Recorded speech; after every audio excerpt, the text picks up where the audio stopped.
오늘은 주를 기쁘시게 하는 것, 이런 제목으로 함께 은혜를 받고자 합니다. 사도 바울이 에베소 교회에 편지를 쓰면서 하나님을 본받는 사람들이 되라고 가르쳐 주었습니다. 하나님을 본받는 생활은 어떠한 생활이냐? 여러 가지를 쫙 나열을 합니다. 그런데 모든 방면으로 다 말할 수는 없지 않습니까? 그렇기 때문에 하나님을 본받는 삶을 어떻게 결론을 맺느냐? 바로 그것은 에베소서 5장 10절에서 이렇게 가르쳤습니다. 주를 기쁘시게 할 것이 무엇인가 시험하여 보라 그랬어요. 짧은 말씀이지만 이 말씀이 가장 중요한 핵심입니다. 하나님을 기쁘시게 하면, 하나님이 기뻐하시는 일을 하면 바로 그것이 하나님을 본받는 것이고 하나님 앞에 복받는 삶이 된다는 것입니다. 우리 인생의 가장 핵심적인 주권은 내가 가진 것 같지만 하나님이 가지고 계셔요. 한 국가의 운명도 하나님이 주권자가 되시다 이 말이죠. 그렇다면 하나님을 기쁘시게 하는 사람, 하나님을 기쁘시게 하는 나라가 돼야만이 하나님께로부터 복을 받지요. 그건 틀림없는 진리인 것입니다. 어떤 사람들은 좀 이상하게 생각하는 사람들이 있어요. 죄만 아니라면 무슨 짓이든 하겠다. 어떻습니까? 이것이 죄만 안 되면은 내가 무슨 행동이라도 하겠다. 하나님 보시기엔 아주 위태위태하지 않습니까? 까딱만 좀 더 나아가면 죄에 빠진다 이 말이죠. 옆으로 약간만 미끄러지면은 죄에 빠진다 이 말입니다. 그런데 아직까지는 죄라고 할 수는 없다. 그 경계선에서 아슬아슬하게 살아가겠다고 하는 이런 삶의 태도는 위험합니다. 하나님 마음이 조마조마하십니다. 저러다가 큰일 나지. 저러다가 쓰러지면 어떡하나. 저러다가 지옥으로 떨어지면 어떡할까. 하나님 마음을 근심하게 하면은 그 무슨 행복이 있겠습니까? 그러나 또 어떤 사람은 주님이 기뻐하신다면, 기뻐하시는 일이라면 무엇이든지 하겠다. 이거 얼마나 긍정적입니까? 주님이 기뻐하시는 일이라면 다 하겠다는 거죠. 헌금을 기뻐하면 헌금도 하겠고, 전도를 기뻐하면 전도를 하겠고, 봉사를 기뻐하시면 내가 봉사하겠고, 내가 희생하는 것을 기뻐하시면 내가 희생하겠다는 거죠.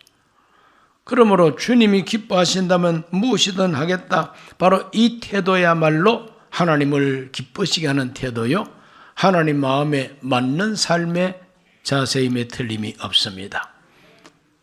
그 대표자가 누구냐? 우리 예수님이십니다. 우리 예수님은 어떤 태도로 이 세상을 살다 가셨느냐?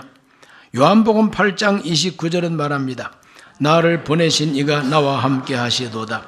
나는 항상 그가 기뻐하시는 일을 행함으로 나를 혼자 두지 아니하셨느니라. 우리 예수님은 항상 하나님이 기뻐하시는 일을 행한다 그랬어요. 그렇기 때문에 하나님은 나를 혼자 두지 아니하시고 늘 함께 하시고 보호하시고 지켜주시고 기적을 일으켜 주신다는 거죠.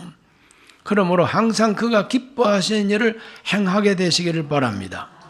사도 바울도 그런 태도로 살았습니다. 고린도후서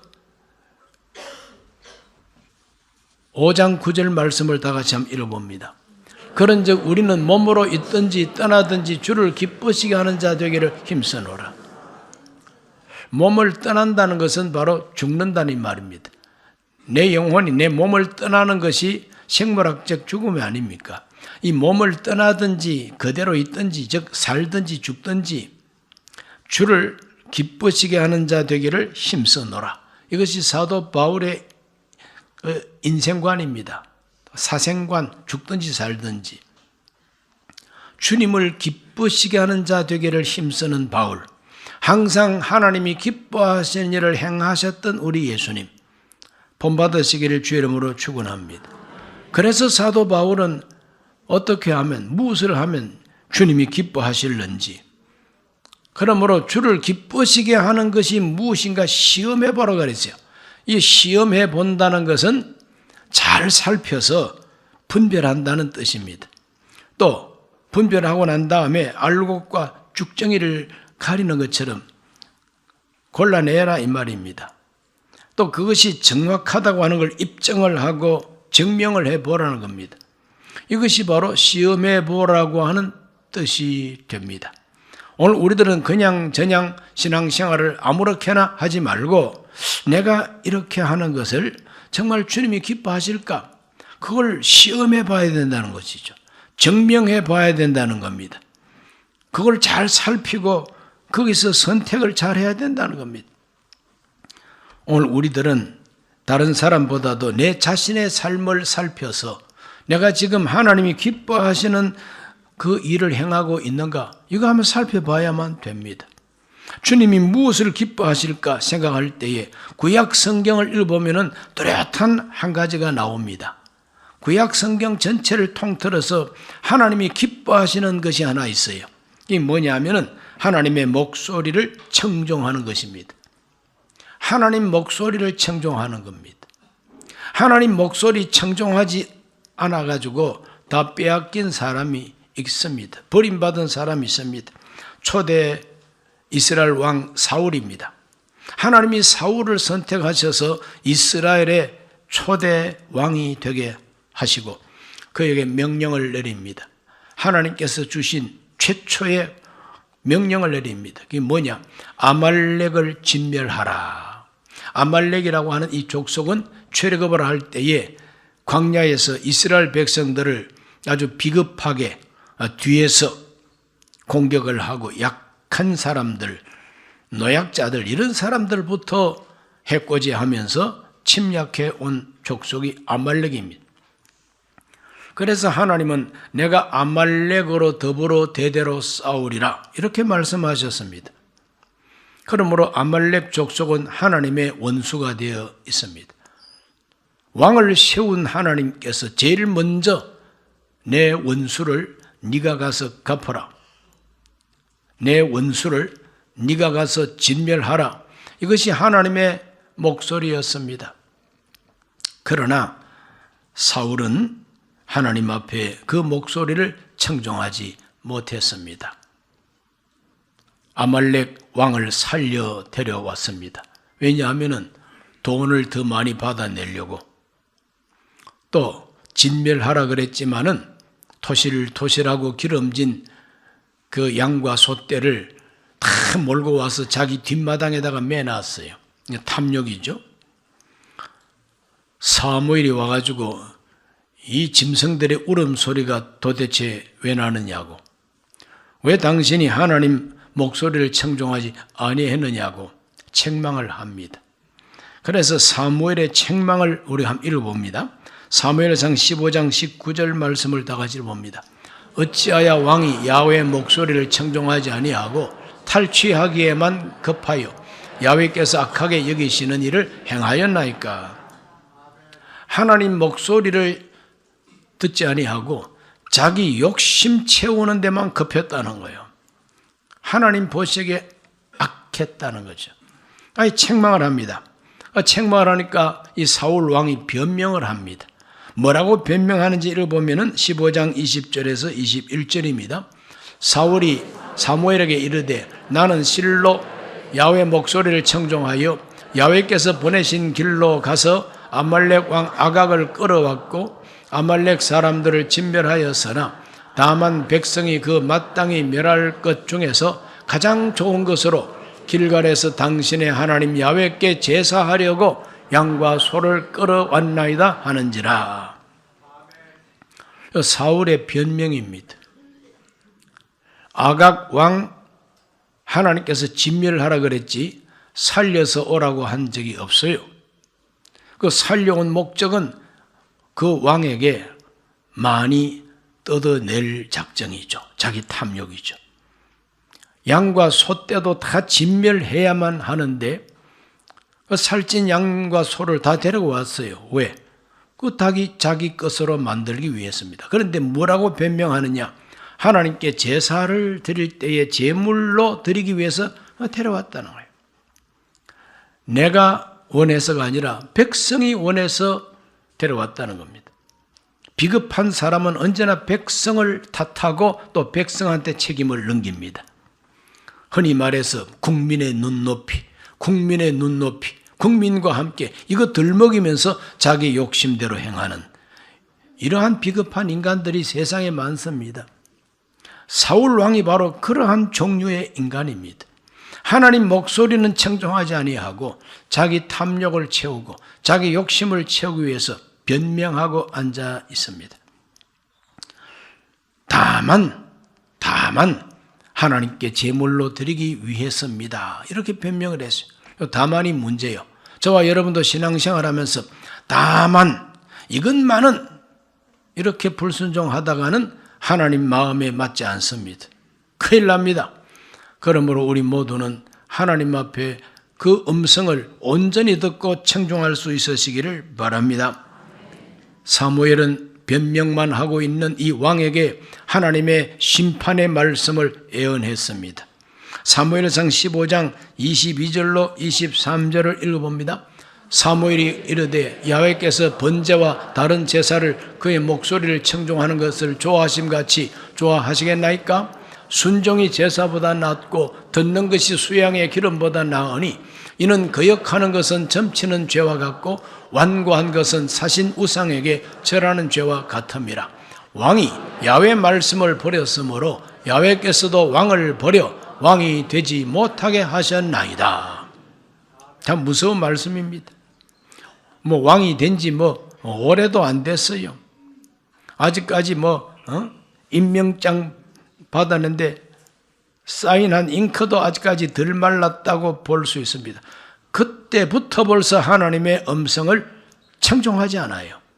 들성 부른 나무는 떡잎부터 알아본다는데 왕으로 세웠는데 왕의 자격이 없는 겁니다. 하나님이 버렸다고 성경이 말하고 있습니다. 하나님 목소리를 청종하는 것. 청종이 뭐냐 하면은 청자는 들을 청자입니다. 들어도 그냥 귀 바깥으로 듣는 게 아니라 귀를 기울여서 듣는 것이 바로 청입니다. 종은 뭐냐? 따라가고 순종하는 게 종입니다. 그러므로 귀를 기울여서 듣고 순종하는 것이 청종이라 이 말이죠. 구약 성경 전체를 통해서 하나님이 이스라엘 백성들에게 요구하시고 하나님이 기뻐하시는 것은 하나님의 목소리를 듣고 청종하는 것을 원하셨고 기뻐하셨습니다. 그래서 율법의 핵심이 바로 그겁니다.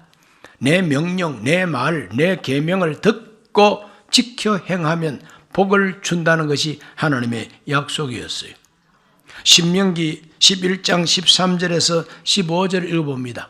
내가 오늘 너희에게 명하는 내 명령을 너희가 만일 청종하고 너희 하나님 야훼를 사랑하여 마음을 다하고 뜻을 다하여 섬기면 야훼께서 너희 땅에 이른 비 늦은 비를 적당한 때 내리시리니 너희가 곡식과 포도주와 기름을 얻을 것이요 또 가축을 위하여 덜에 풀이 나게 하시리니 네가 먹고 배부를 것이라. 할렐루야. 그 신명기 11장에 나오는 이 말씀처럼 때를 따라서 하나님이 비를 내려주시고 풀이 나게 하시고 기름지게 하여 주셔서 사람도 잘 먹고 평안하게 잘 살고 가축들도 살찌고 잘 먹고 잘 살고 이와 같은 하나님의 그 축복이 누구에게 오느냐? 하나님의 명령을 청종하고 하나님 잘 섬기면 그렇게 된다는 거죠. 오늘 우리 성도님 모두가 다 하나님 목소리 잘 청종하고 순종하시고 섬기시고 하나님의 복을 받게 되시기를 주 이름으로 축원합니다. 그럼 하나님의 목소리가 어디에 있느냐? 하나님 목소리가 어디에 있습니까? 하나님 목소리가 오늘날도 있습니다. 하나님 목소리가 첫째는 성경 말씀입니다. 왜? 하나님께서 하신 말씀을 받아서 기록한 것이 성경이니까. 그러므로 하나님의 음성을, 하나님의 목소리를 다른 데 가서 찾지 말고 성경 읽으면 들려옵니다. 그 다음에는 주의 종들의 선포하는 메시지, 이 성경을 근거로 해서 선포하는 이 설교가 바로 선포되는 말씀이라는 겁니다. 그래서 우리 개신교에서 예배 중에 가장 귀중하게 생각하는 시간이 목사가 설교하는 시간입니다. 천주교는 지금도 성찬식을 가장 귀하게 생각합니다. 예배 중에. 그러나 우리 개신교는 하나님의 말씀 선포하는 시간을 가장 중요하게 생각을 합니다. 왜? 말씀을 들어야 믿음이 생기니까. 말씀은 바로 하나님이 하고 싶은 말씀이요 하나님의 목소리라는 겁니다. 그런 믿음을 가지고 교회에 나오셔서 설교를 들으시고 하나님의 은혜를 받으시고 순종해서 복을 받게 되는 겁니다. 세 번째는 자기 양심과 자기 영혼이 기도 중에 성령의 감동, 성령의 음성을 듣는 것이 바로 하나님 목소리예요. 때로는 하나님께서 한 사람 한 사람 개인에게 필요한 하나님의 목소리를 기도 중에 들려줍니다. 그 사람 묵상할 때 들려줍니다. 아, 내가 이렇게 참 마음의 감동을 받고 하나님이 꼭 내 귀에 대놓고 말씀하시는 것 같은 그런 감동을 받았는데 이것이 과연 하나님의 목소리인가? 혼자서만 결단하지 말고 믿음의 선배들과 주의 종들과 상담을 하고 성경을 읽어보고 그러면은 이것이 성경에도 맞고 신앙의 선배와 또 신앙생활을 지도하는 주의 종들과 상담해봐도 그 틀림없다. 그럴 때 순종하시면 그것이 하나님 목소리를 청종하는 것이 됩니다. 이렇게 하나님이 기뻐하는 것은 그 목소리를 청종하는 것이다. 꼭 잊지 말고 그대로 실천하시기를 축원합니다. 두 번째로 이런 영혼을 찾는 것, 이런 영혼을 찾아내는 것, 이 하나님이 그걸 그렇게 기뻐하세요. 그 목소리 청종하는 것은 구약 성경 전체를 통틀어서 가장 기뻐하시는 일이고 영혼을 구원하고 되찾는 것은 신약 성경에서 하나님이 가장 기뻐하는 일입니다. 복음서를 보면 허물과 죄로 죽은 우리 영혼을 하나님께서 다시 찾으러 자기의 독생자를 보내셔서 그 독생자가 선한 목자처럼 오셔가지고 에덴 동산에서부터 잃어버린 우리 인간의 영혼을 십자가의 죽음과 부활로 다시 찾아가지고 하나님의 백성이 되게 하는 것이 예수 그리스도가 세상에 오신 목적이라.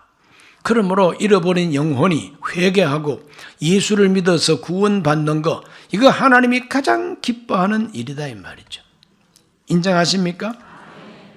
누가복음에 보면은 세 가지 비유가 나옵니다. 첫째는 이런 양의 비유입니다.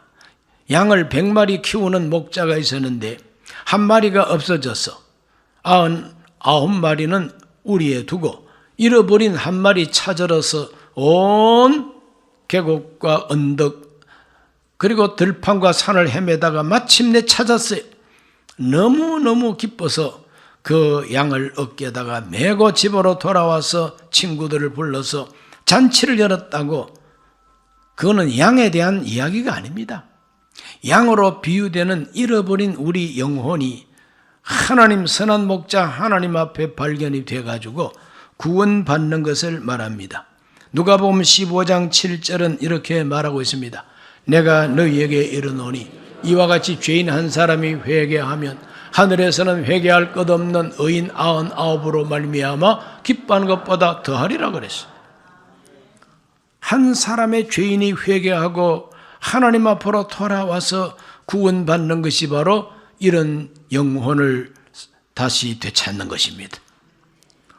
두 번째 비유는 이런 은전의 비유가 나옵니다. 한 여자가 드라크마 10개를 갖고 있었는데 하나를 잃어버렸어요. 그 잃어버린 한 은전을 찾기 위해서 온 집을 샅샅이 청소하고 그래서 마침내 잃어버린 은전을 찾아냈다 그랬습니다. 그래서 그 찾은 은전 때문에 너무너무 기뻐하고 즐거워하고 친구를 불러서 역시 잔치를 합니다. 잃어버린 그 은전도 돈이 아니라 영혼을 구원하는 것에 대한 비유다 이 말이죠. 그래서 15장 10절 말씀에 내가 너희에게 이르노니 이와 같이 죄인 한 사람이 회개하면 하나님의 사자들 앞에 기쁨이 되느니라. 한 사람의 영혼이 구원받는 거 하늘나라에서 기쁨이 된다는 것입니다. 천군 천사가 기뻐한다는 것입니다.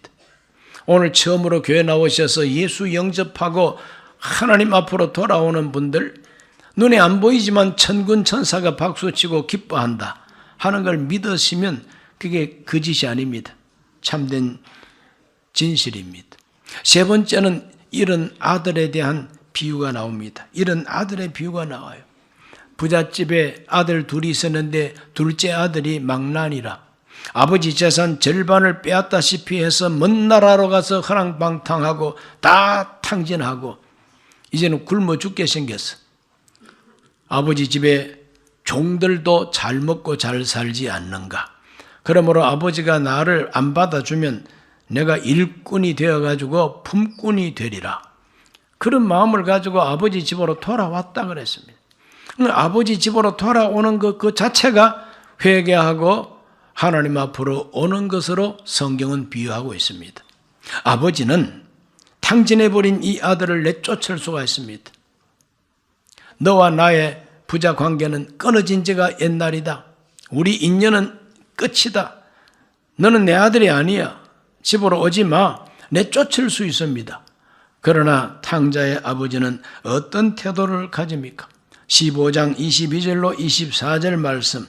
아버지는 종들에게 이르되 제일 좋은 옷을 내어다가 입히고 손에 가락지를 끼우고 발에 신을 신기라. 그리고 살찐 송아지를 끌어다가 잡으라. 우리가 먹고 즐기자. 이 내 아들은 죽었다가 다시 살아났으며 내가 잃었다가 다시 얻었노라 하니 그들이 즐거워하더라.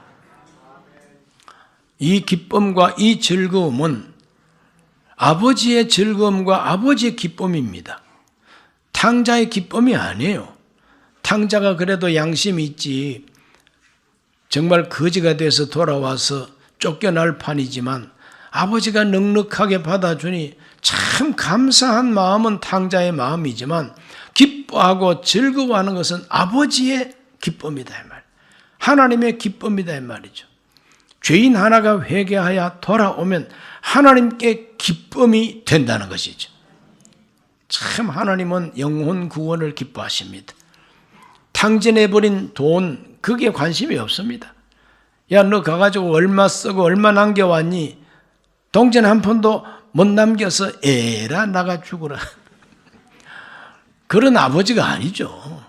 얼마나 많은 재산을 탕진했다 할지라도 허비한 재산에 대한 관심은 없고 아들 돌아온 것 그 자체가 아버지에게 기쁨이 되는 거예요. 이것이 하나님이십니다. 예수님이 가르치는 하나님은 그런 하나님 아버지가 되십니다.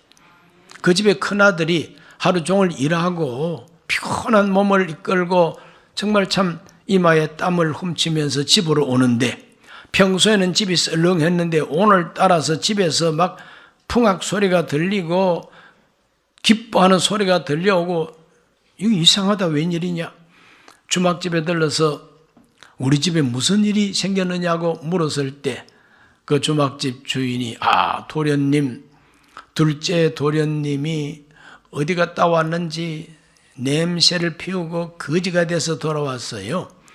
그런데 주인 어른께서 그 둘째 아들을 환영을 하고 다시 살아왔다고 환영을 하고 잔치하고 있습니다. 그랬더니 이 첫째 아들이 화가 나기를 시작합니다. 야, 우리 아버지는 연세가 너무 많은 거 아니야 이거? 돌아가셔야 되는 거 아니야 이거? 나는 죽도록 아버지를 섬기면서 오늘도 땀 흘려서 일하고 이러는데 염소 새끼 한 마리도 나한테는 안 잡아주시더니 저 못된 녀석 창녀와 놀면서 재산 절반을 날려버리고 왔는데 살찐 송아지를 잡아서 잔치를 열었다니까. 단순 비교를 해가지고 너무 화가 나는 겁니다. 집에 들어가기를 싫어했다 그랬어요. 아버지가 첫째 아들 이야기를 듣고 주막집에 와서 애야, 네 동생 살아왔다 가자.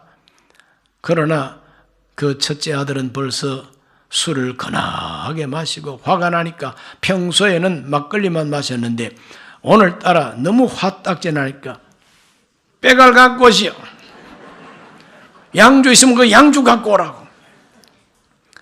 안주도 없이 그냥 생으로 마시면서 이만큼 돼가지고 아버지를 원망하는 겁니다. 아버지 이럴 수 있습니까? 내가 아버지를 위해서 얼마나 일하는데 나한테는 염소 새끼 한 마리도 안 잡아주더니 저 인간한테는 저렇게 대우하는 겁니까? 아버지한테 따졌습니다. 그럴 때 아버지가 그 첫째 아들을 이해하시고 와서 따둑거리면서 이 너의 동생은 죽었다가 살아온 거 아니냐? 잃어버렸다가 찾은 거 아니냐? 즐거워해야 마땅하지 않느냐? 내 것이 다 네 것인데 염소 한 마리 그게 뭐 대수라고? 내 것이 다 네 것인데 그렇게 설득을 했다고 하는 이야기가 누가복음에 나와요. 그건 누가복음 15장 32절을 한번 읽어봅니다. 이 내 동생은 죽었다가 살아났으며 내가 잃었다가 얻었기로 우리가 즐거워하고 기뻐하는 것이 마땅하다 하니라. 하나님 아버지 마음이 이렇다. 잃어버린 영혼이 다시 회개하고 돌아와서 구원받는 것을 이렇게 기뻐하신다고 성경이 가르쳐주고 예수님이 가르쳐주고 있습니다. 오늘 저와 여러분, 우리 하나님이 정말 기뻐하는 것이 무엇인가를 확실하게 아셔야 됩니다. 그 목소리 청종하는 걸 그렇게 좋아하시고, 하나님은 잃어버린 영혼이 다시 구원받는 걸 그렇게 좋아하십니다. 하나님은 자기와 화목하게 되는 걸 기뻐하십니다. 따라합시다. 하나님은 하나님과 화목하게 되는 것을 기뻐하신다. 우리는 사람하고도 원수지지 말아야 되겠지만 절대로 하나님하고 척지지 마시기를 바랍니다. 하나님하고 원수되면 안 돼요. 골로새서 1장 19절에서 20절에 이렇게 말씀하고 있습니다. 아버지께서는 모든 충만으로 예수 안에 거하게 하시고 그의 십자가의 피로 화평을 이루사 만물 곧 땅에 있는 것들이나 하늘에 있는 것들이나 그로 말미암아 자기와 화목하게 되기를 기뻐하심이라. 우리 하나님은 독생자를 보내가지고 그 피로 말미암아 화목을 이루게 하셨다. 그래서 누구든지 그 예수를 영접하고 하나님하고 화목되기를 기뻐하신다는 것이죠. 화목되기를. 화목하게 하는 하나님의 은혜를 전도하는 것이 화평의 복음이요, 화해의 복음이요, 화목하게 하는 복음입니다. 그 복음의 내용을 읽어보면 골로새서 1장 21절에서 23절 말씀입니다. 전에 악한 행실로 멀리 떠나 마음으로 원수가 되었던 너희를 이제는 그의 육체의 죽음으로 말미암아 화목하게 하사 너희를 거룩하고 흠없고 책망할 것이 없는 자로 그 앞에 세우고자 하셨으니 만일 너희가 믿음에 거하고 터 위에 굳게 서서 너희 들은 바 복음의 소망에서 흔들리지 아니하면 그리하리라. 이 복음은 천하 만민에게 전파된 바요 나 바울은 이 복음의 일꾼이 되었노라. 하나님은 자기하고 화목하게 된 사람을 흠없고 점없고 책망할 것이 없는 사람으로 하나님 앞에 반듯하게 세우기를 원하신다는 거죠. 이것이 바로 하나님의 자식의 모습입니다. 이것이 우리의 소망이에요. 이 복음의 소망에서 흔들리지 아니하면 반드시 그렇게 된다는 겁니다. 오늘 예배하는 저와 여러분 모두가 다 하나님하고 화목하게 되시고 화목하게만 된 것이 아니라 하나님이 반듯하게 세우는 사람들이 다 되시기를 바랍니다. 복음에 대한 확신을 가지시고 소망에서 흔들리지 말게 되시기를 바랍니다. 그러므로 복음 전하는 것을 하나님이 기뻐하시는 것이죠. 하나님하고 화목하게 되는 것, 잃어버린 영혼이 구원받게 되는 것, 그것이 바로 저와 여러분이 전도할 때에 그것이 이루어진다 이 말이죠.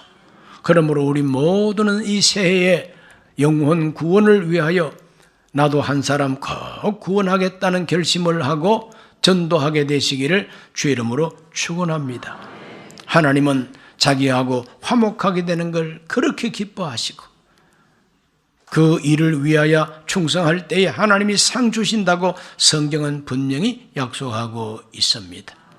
우리 모두가 하나님이 기뻐하는 것이 무엇인가를 잘 시험하고 분별해서 기뻐하시는 일이라면 무엇이든지 하겠다는 결심을 하고 하나님 섬기게 되시기를 예수님 이름으로 축원합니다.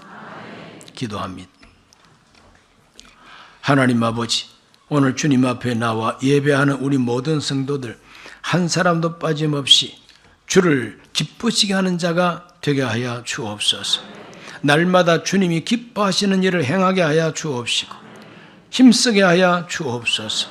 그리하여 우리 하나님께 영광을 돌리고 하나님 마음에 합한 사람 다 되게 하여 주옵소서.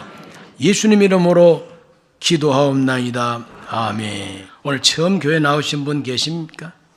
그 가운데서 정말 일어나셔서 오늘 예수님을 영접하고 나도 하나님이 찾은 양이 되리라. 나도 하나님이 찾은 영혼이 되리라. 이와 같이 마음에 작정하시는 분은 조용히 일어나셔서 이 기도를 함께 하시기를 바랍니다. 하나님 아버지, 저는 죄인입니다. 어디에서 와서 왜 살며 어디로 가는지 알지 못하고 죄 가운데 살았습니다.